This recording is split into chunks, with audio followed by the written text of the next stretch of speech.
Te alabamos, Señor, te glorificamos.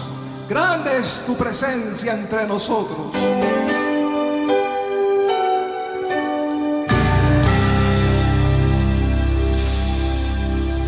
Jesús, Señor de la creación, siendo en forma de Dios, se despojó de sí mismo, tomó la semejanza de hombre y siendo puro y sin mancha, entre nosotros vivió, y así mismo se humilló, tomando escudo de siervo, hasta su vida entregar, y en una cruz terminar. Mas Dios a lo sumo lo exaltó, y su nombre engrandeció, para que ante su autoridad toda rodilla se doble y toda lengua confiese que Jesús es el Señor. Glorificaos tu nombre, grande eres, Señor,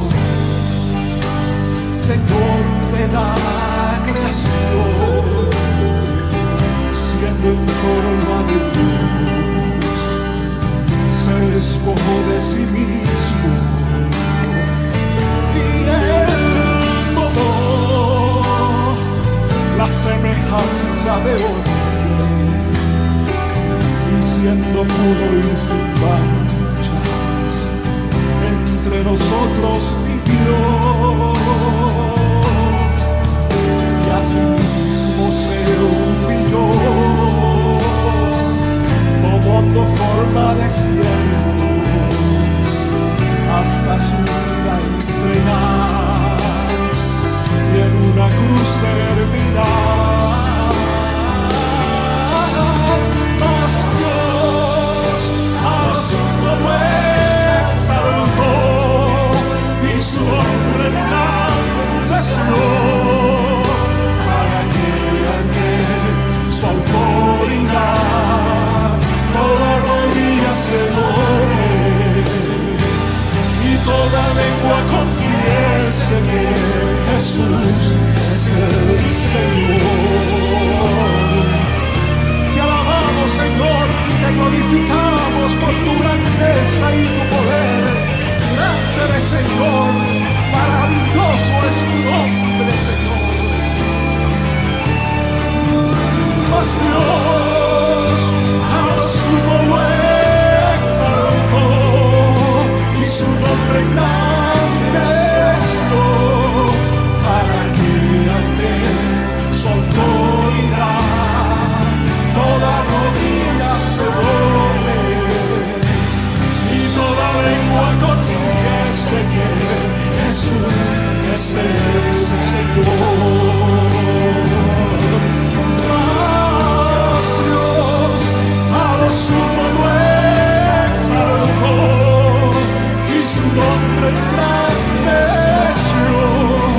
para que ante su autoridad toda rodilla se doble y toda lengua confiese que Jesús es el Señor.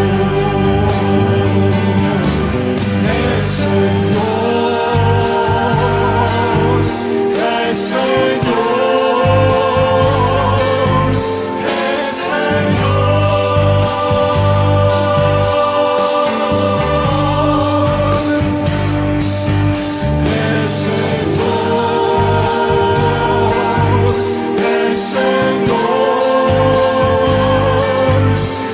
Señor.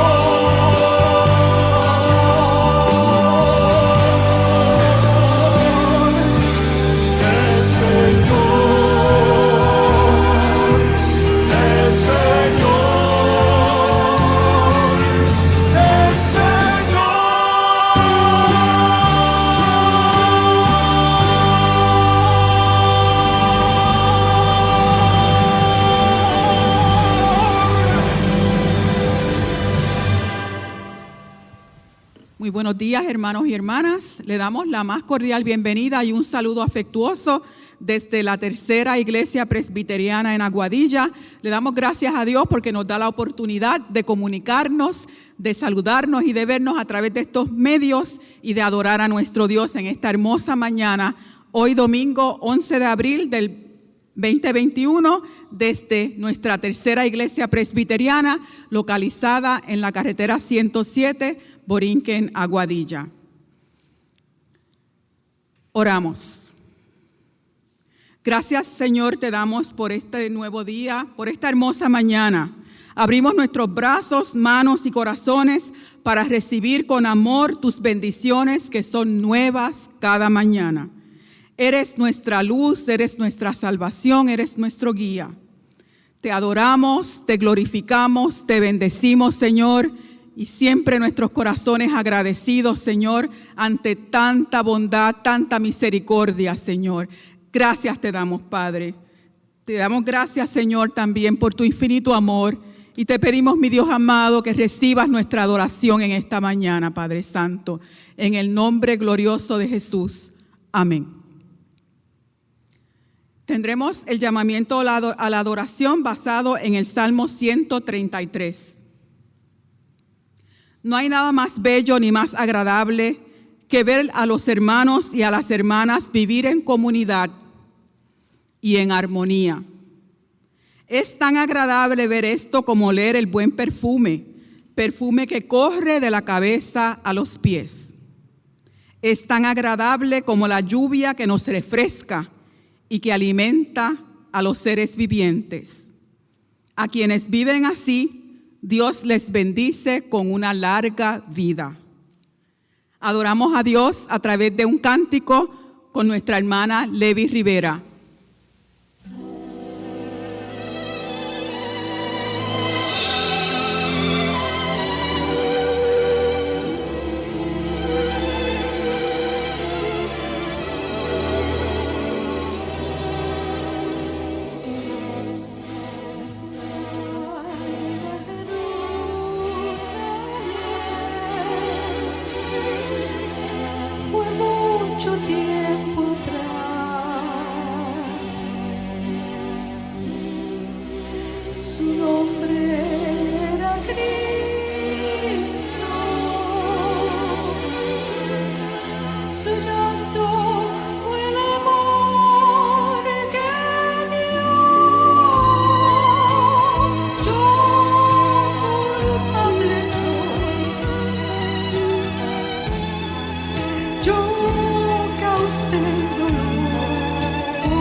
No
se dio por mí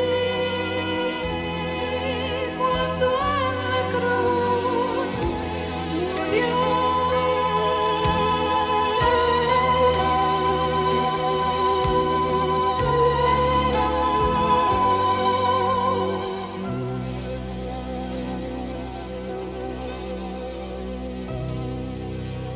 Nos tendremos la oración comunitaria. ¿Por qué nos rebelamos contra ti? Dudamos de tus palabras, dudamos de tus acciones. A veces nos avergonzamos al pronunciar tu nombre y queremos depender solamente de nuestras propias fuerzas en vez de depender total y absolutamente de ti. Hay ocasiones en que hasta dudamos de tu existencia y nos unimos a aquellas personas que van por el mundo anunciando con sus palabras y acciones que tú no eres real. Perdónanos, Señor. Perdona nuestras mentiras. Perdona nuestra sombra de pecado. Perdona nuestras dudas. Danos la capacidad de siempre vivir en tu luz, en tu verdad y misericordia. Y danos siempre tu paz. En tu nombre oramos. Amén. Reconociendo nuestras debilidades, nuestras flaquezas, vamos a nuestro Dios en un momento de confesión personal. Llevemos a Él nuestras cargas y Él estará siempre atento a nosotros. Escuchamos palabras de seguridad con el reverendo César González Grajales, que nos tendrá la seguridad del perdón. Hermanas y hermanos, a veces pensamos que no pecamos, pero hay solamente dos maneras de pecar. Sí, aunque te asombre, hay solo dos maneras. Pecamos por comisión, que es cuando cometemos el pecado en sí, cuando hacemos el hecho. Pero también pecamos por omisión. Y pecar por omisión es cuando dejamos de hacer aquello que Jesús nos manda que hagamos. Así que en la primera carta de Juan, capítulo 1, nos dice: si decimos que no tenemos pecado, nos engañamos a nosotros mismos y la verdad no está en nosotros. Si confesamos nuestros pecados, Él es fiel y justo para perdonar nuestros pecados y limpiarnos de toda maldad. Así que, hermano y hermana, si has reconocido ante Dios, si has confesado tu pecado, ya has sido perdonada. Tenemos un Dios que nos perdona, que es justo en perdonarnos. Así que gózate, que no tenemos méritos, pero por los méritos de Dios en Cristo Jesús, hemos sido perdonados y perdonadas. A Él y solo a Él sea la gloria. Oramos. Gracias, Padre Santo, porque en estos momentos, Señor, hemos de leer tu palabra. Palabra de vida, palabra de paz, palabra de luz, palabra de sabiduría, palabra que nos lleva, Señor, a estar más cerca de ti, en comunión contigo y a buscar y a entender lo que tú tienes para nosotros en este día. Te damos gracias, Señor, porque sabemos, mi Dios amado, que hasta aquí nos has ayudado y continúas con nosotros, Señor. Y te pedimos, mi Dios, que estemos atentos, prestos, Señor, a escuchar palabra tuya, Señor, a escuchar palabra de verdad y palabra de vida. En el dulce nombre de Jesús. Amén. Me acompañan en la lectura, las lecturas bíblicas. La primera se encuentra en el libro de Hechos, capítulo 4, versículos del 23 al 35. Libro de Hechos, capítulo 4, versículos del 23 al 35. Al quedar libres, Pedro y Juan volvieron a los suyos y les relataron todo lo que les habían dicho los jefes de los sacerdotes y los ancianos. Cuando lo oyeron, alzaron unánimes la voz en oración a Dios. Soberano Señor, creador del cielo y de la tierra, del mar y de todo lo que hay en ellos. Tú, por medio del Espíritu Santo, dijiste en labios de nuestro padre David, tu siervo: ¿por qué se sublevan las naciones y en vano conspiran los pueblos? Los reyes de la tierra se rebelan y los gobernantes se confabulan contra el Señor y contra su ungido. En efecto, en esta ciudad se reunieron Herodes y Poncio Pilato con los gentiles y con el pueblo de Israel contra tu santo siervo Jesús, a quien ungiste, para hacer lo que de antemano tu poder y tu voluntad habían determinado que sucediera.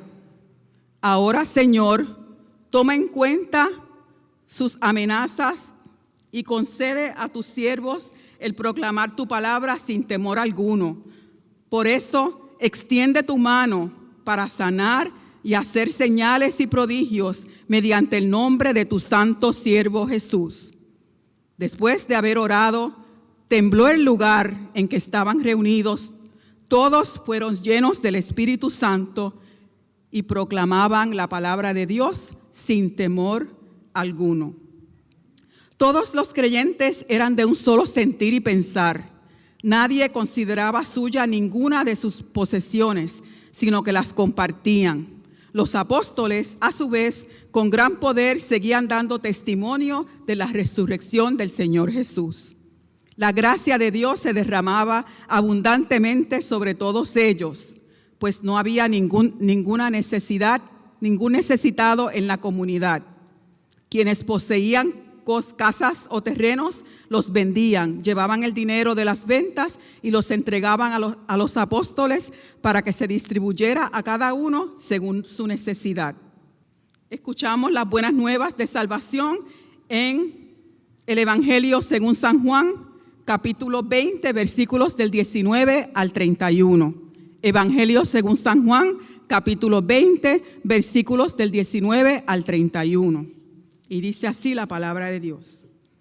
Al amanecer de aquel primer día de la semana, estando reunidos los discípulos a puerta cerrada por temor a los judíos, entró Jesús y poniéndose en medio de ellos, los saludó: la paz sea con ustedes. Dicho esto, les mostró las manos y el costado. Al ver al Señor, los discípulos se alegraron. La paz sea con ustedes, repitió Jesús.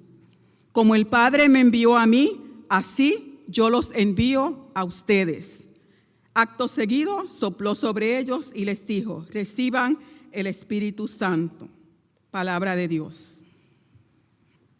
Escuchemos ahora lo que el Señor tiene para nuestras vidas, atentos a la palabra a través del sermón con el reverendo César González Grajales, ministro presbiteriano del Presbiterio del Noroeste.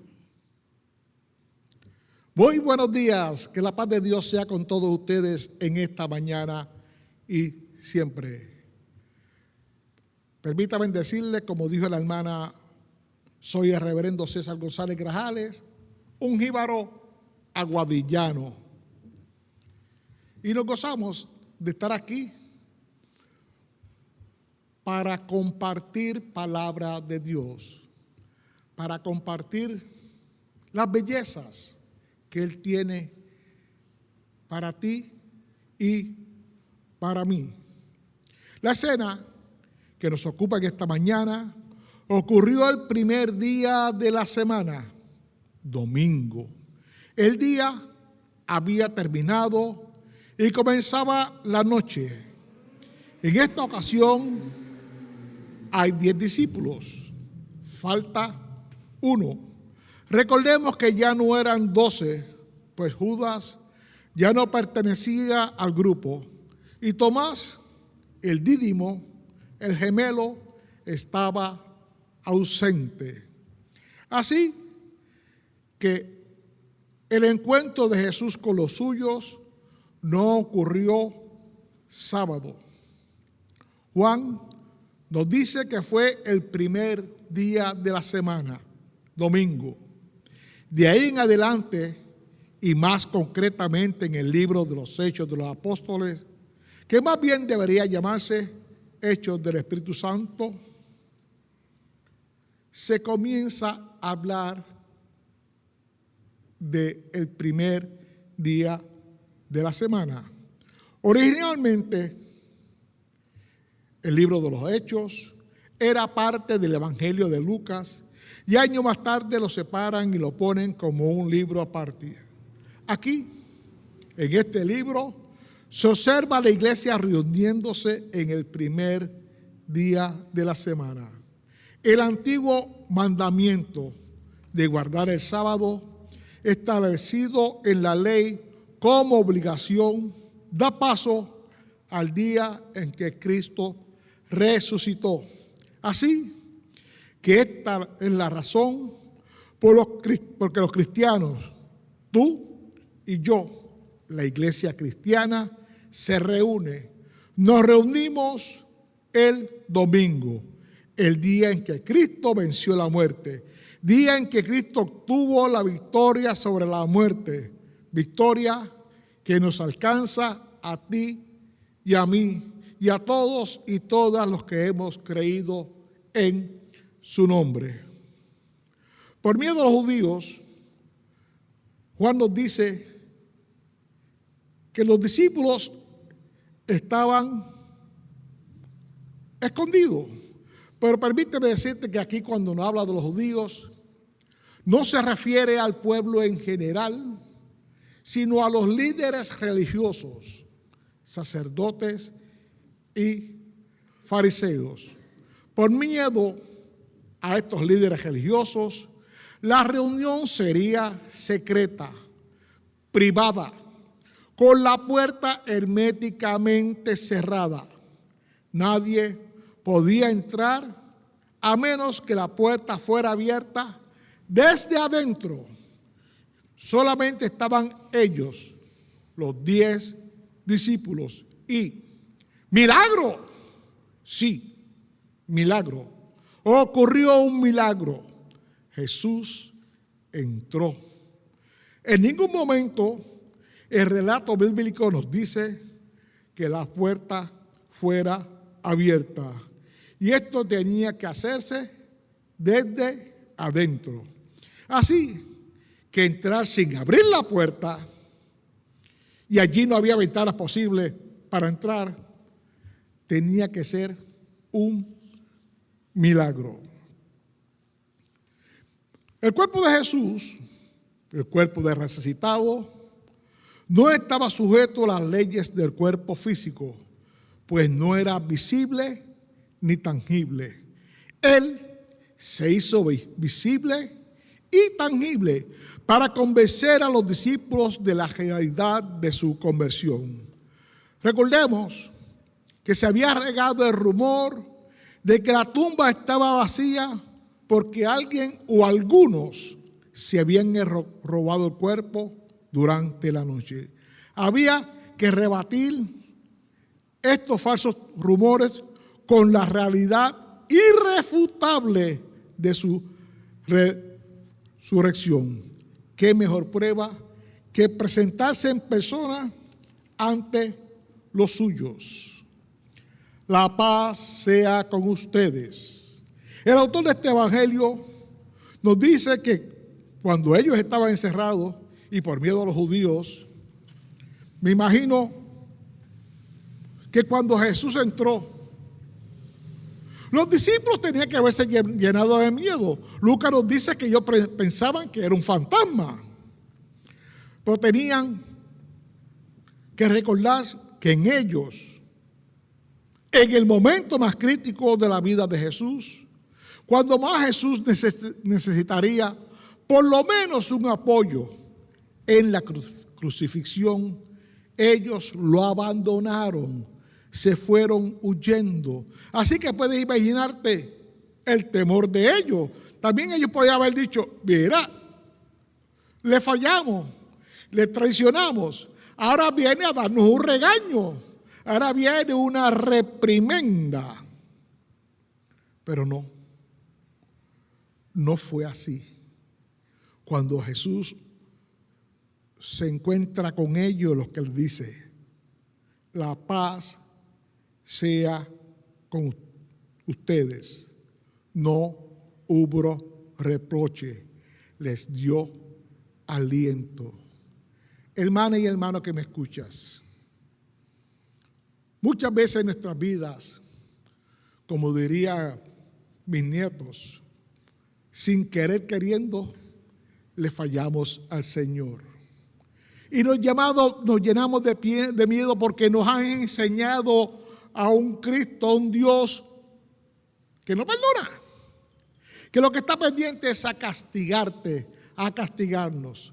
Pero aquí vemos a un Dios de amor, un Dios que perdona, un Dios que está dispuesto a acercarte a ti, como le pasó con ellos, que ellos lo abandonaron. Pero Jesús sigue buscándolo.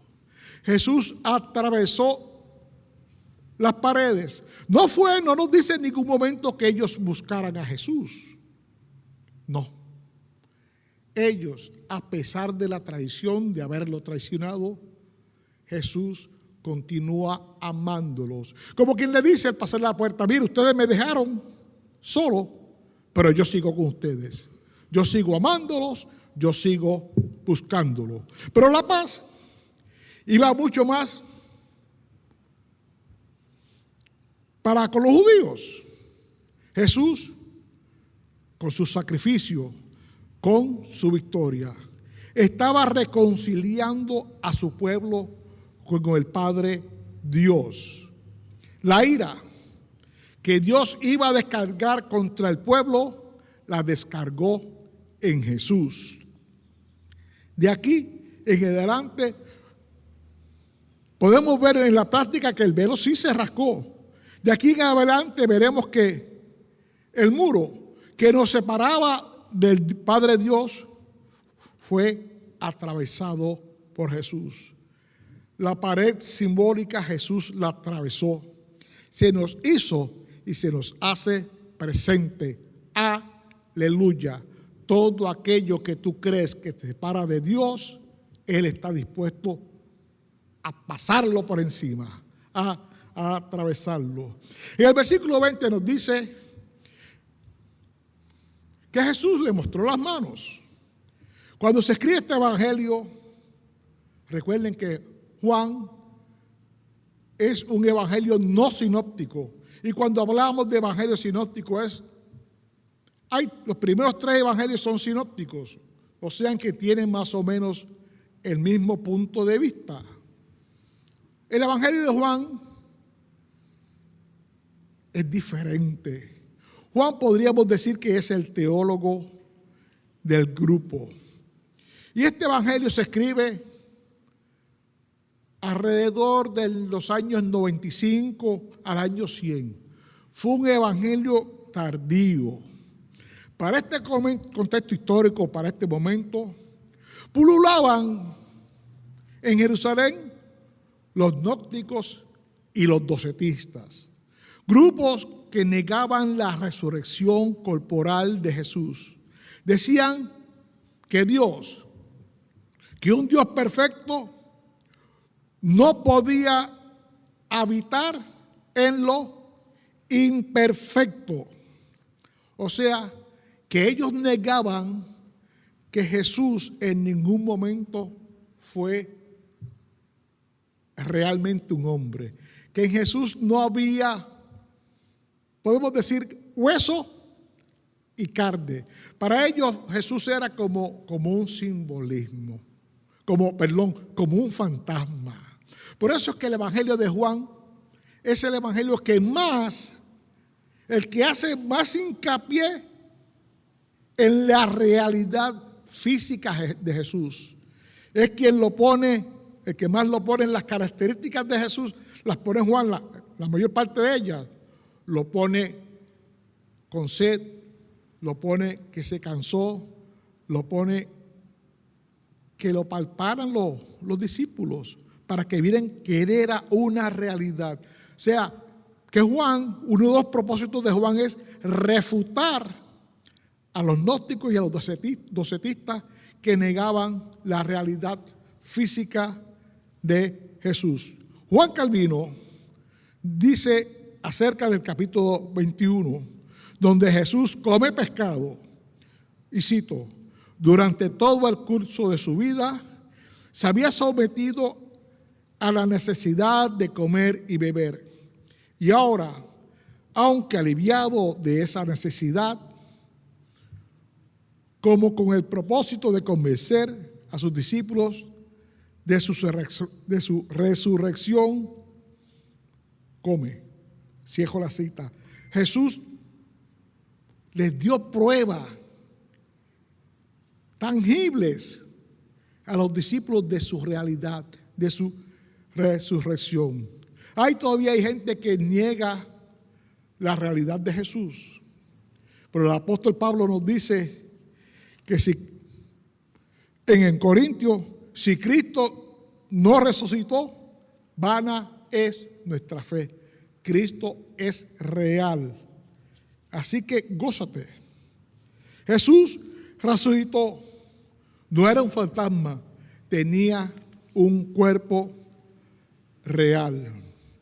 Permítame decirle que según A.T. Robinson, el teólogo, esta es la quinta aparición de 11 que ocurrieron. A saber, fueron, en Juan 20:11 nos dice que Jesús se le aparece a Magdalena. En Mateo 28 nos dice que Jesús se le aparece a las mujeres. En Lucas 24, Jesús se le aparece a los varones camino a Emaús. En 1 Corintios, en un tiempo no especificado, se le aparece a Pedro. En Juan 20:19 que hemos leído, se le aparece a los 10 discípulos. En Juan 2, una semana más tarde, Jesús se le aparece estando Tomás presente. En Juan 21, después, 7 discípulos ven a Jesús en el mar de Galilea. En Mateo 28, los 11 se reúnen con Jesús en un monte de Galilea. En 1 Corintios 15 nos dice, en un tiempo no especificado, Jesús se le aparece a más de 500 personas. En 1 Corintios 15, 7, Jesús se le aparece a Santiago en otra ocasión. En Hechos 1, del 6 al 11, Jesús se le aparece a los 11 poco antes de ascender al cielo. Cuando Jesús apareció después de su muerte, sus discípulos pasaron de la secuela del terror, de la secuela de la incredulidad y rumores locos a un grupo valiente. Según nos demuestra Hechos, los discípulos comenzaron a actuar de forma diferente. Echaron fuera el miedo. Tenían que anunciar a tiempo y fuera de tiempo, 24/7, el evento más importante de toda la historia. No podían esperar el momento de contarle a todo el mundo lo que habían experimentado. Y a mí me choca esto. Estos del miedo pasaron a anunciar a Vox Populi, a toda voz, que Jesús Cristo había resucitado. Empezaron a proclamar el Evangelio de Jesucristo donde quiera que se paraban. A veces yo me encuentro con hermanos y hermanas en la calle que en el templo les gusta gritar aleluya, gloria a Dios, y eso es muy bueno y yo también lo hago. Pero a veces en la calle los veo y les digo, hermano, Dios le bendiga. Y lo que responden es, amén. Un amén que casi no se oye, como si fuera que tienen miedo de proclamar a aquel que dio su vida por ellos. Era la exuberancia, el gozo, la seguridad, no el miedo, lo que reflejaban el rostro de los judíos. En las calles de Jerusalén, en el templo, decían a todo el mundo, cualquiera que quisiera escucharlo, esta noticia que no parecía ser cierta, pero lo era. Jesús está vivo. Jesús está vivo. Hermano y hermana, repítelo conmigo. Jesús está vivo. Cristo vive. Aleluya. Ya no le temían a las autoridades religiosas de una comunidad llena de miedo. En el libro de los Hechos vemos como a la verdadera iglesia de Jesucristo que nace de la resurrección y del Espíritu Santo. Aún vemos a una iglesia que reta, que no deja imponerse a aquellos que pretenden saberlo todo. Una comunidad que piensa en el todo y no en lo pequeño. Una iglesia que critica el mal uso de los activos que tienen, y el mejor y más grande activo de una sociedad son sus socios, su gente.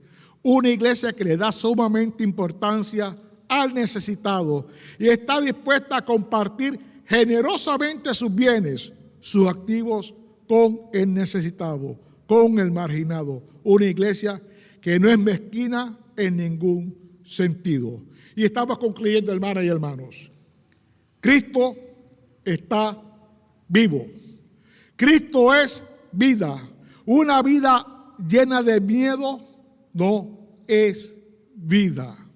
Una vida que no refleje el amor cristiano no es vida. Jesús es mucho más que una propuesta moralizante que se resuelve fácilmente con el cumplimiento de los 10 mandamientos. Jesús es mucho más. Jesús es amor de vida, es calidad de vida. Jesús es la victoria del bien sobre el mal. Es la victoria de la resurrección. Victoria que por medio de Él la tenemos tú y yo. Hermanos y hermanas, vivamos sin temor y seamos agradecidos a aquel que nos amó desde antes de la fundación del mundo. Vivamos en comunión, celebremos con gozo y actitud de amor el sacrificio que Cristo hizo por nosotros. Así que salgamos de aquí, de esta mañana, en esta mañana, a anunciar a tutti li mundi, a todo el mundo, 24/7, a gritar que Cristo vive y reina, y a Él sea la gloria. Dios me lo bendiga, hermanos. Damos gracias al Señor por el mensaje que nos ha traído en esta mañana. Gracias porque siempre está con nosotros en medio de toda situación, en medio de tribulaciones, en medio de necesidades, en medio de pandemia. Dios está con nosotros, nos sostiene y nos levanta. Gracias, Señor. Ahora, en respuesta a ese amor infinito, no tenemos nada más que agradecerle, no tenemos nada más que responder con nuestros diezmos, nuestras ofrendas, con toda nuestra vida. Le recordamos que el ofrendar es una forma de expresar nuestro agradecimiento al Señor. Puedes enviar tu ofrenda a través de ATH Móvil al 787-560-3117 o traerla personalmente con tu mascarilla a la oficina de lunes a viernes de 8 a 12 del mediodía. Tendremos ahora un cántico con nuestro hermano anciano José Cintrón.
aprecié la cruz de Jesús.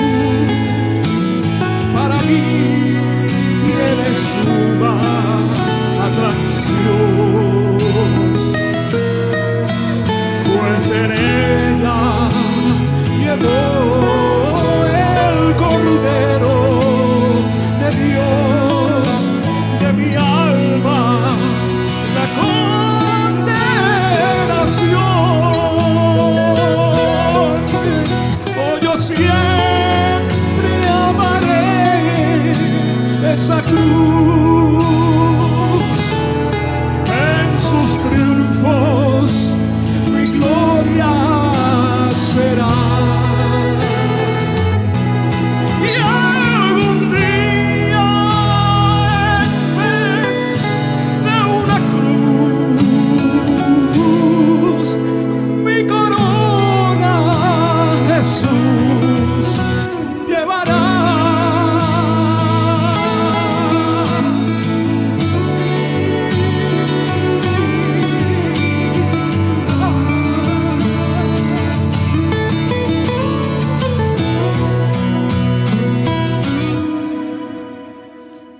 Oh, yo siempre amaré esa cruz. En sus triunfos mi gloria será. Y algún día, en vez de una cruz, mi corona Jesús me dará.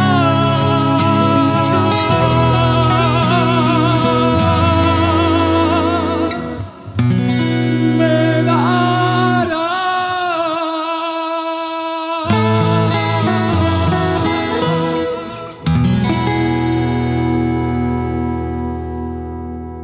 En estos momentos tendremos la oración por el pueblo y la bendición por el reverendo César González Grajales. Muchas bendiciones para todos y todas. Hermano, queremos recordarte que el cristiano que no sirve, no sirve. Que somos llamados a servir. Te invito que estemos en actitud de oración y continuemos hablando con el Padre Dios. Amado Dios, una vez más te damos gracias. Gracias, Padre amado, por el sacrificio de tu Hijo Jesucristo. Gracias, Padre amado, porque sin nosotros merecernos, Él nos compró. Fue a la cruz del Calvario y cargó con todas nuestras culpas, con nuestras ofensas, con nuestros pecados. Gracias, Padre. Gracias, Padre amado, por ese inmenso amor que tu Hijo demostró en la cruz del Calvario. Gracias, mi Dios. Pero, Padre, te quiero presentar a un pueblo que está dolorido, que está afligido, que en medio del gozo se entristece. Padre, te suplico porque seas tú dirigiendo a los científicos para que encuentren con la cura del COVID, para que encuentren, Padre, con la cura del cáncer, del SIDA. Padre, te suplicamos, tráele sanidad a tu pueblo. Padre, lo necesitamos. Padre, pero también te quiero presentar a otros hermanos que están con problemas económicos, problemas en los matrimonios, problemas con sus hijos, problemas en la familia. Padre, te suplico que seas tú interviniendo, por medio de tu Santo Espíritu en estos hogares, y seas tú diciendo: paz sea con vosotros. Padre, llénalos de paz, llénalos de tu amor y llénalos de tu gozo. Y ahora, amados hermanas, que el amor de Dios, la gracia redentora y sanadora de su Hijo Jesucristo y la unción y la dirección de su Santo Espíritu sea con esta amada iglesia y con todo el pueblo de Dios esparcido sobre la faz de la tierra, hoy, mañana y siempre. Dios me lo bendiga.